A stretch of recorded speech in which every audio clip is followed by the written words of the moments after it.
Pour nous pitcher son sujet, j'appelle maintenant Esther Doudache, qui prépare sa thèse à l'Université de Rennes 1 et à l'Institut de physique de Rennes.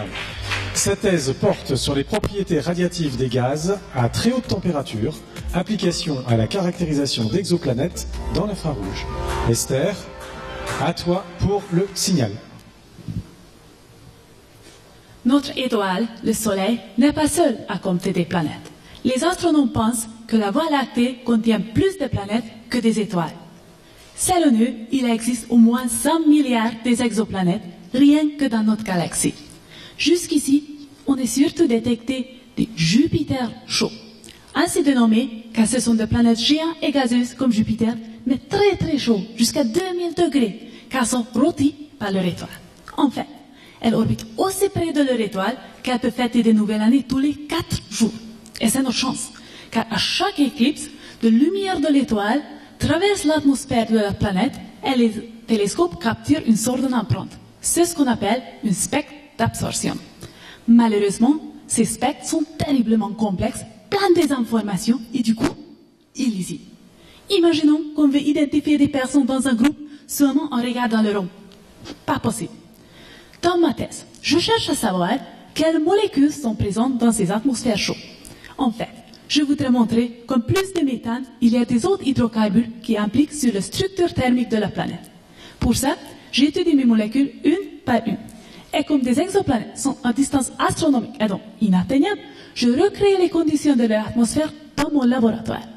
Tout d'abord, je chauffe mes molécules jusqu'à 2000 degrés. Et qu'est-ce que des molécules font à 2000 degrés? Elles vibrent. Super, c'est exactement ce que je suis étudié. Mais attention, elles tournent aussi. Et c'est un vrai défi, car la rotation brûle le spectre.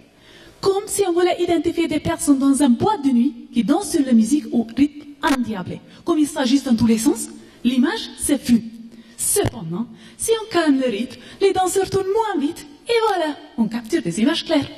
De la même façon, au laboratoire, je cherche à calmer la rotation de mes molécules. J'ai développé une mini-tuyère de fusée en graphite pour créer un jet hypersonique. Plus que 4500 km/h où la rotation se gèle. Et mes molécules se retrouvent dans un état bizarre dit hors équilibre. Elles continuent à vibrer très fortement, mais elles tournent très peu sur elles-mêmes. Et là, un faisceau laser infrarouge traverse le jet et frappe mes molécules.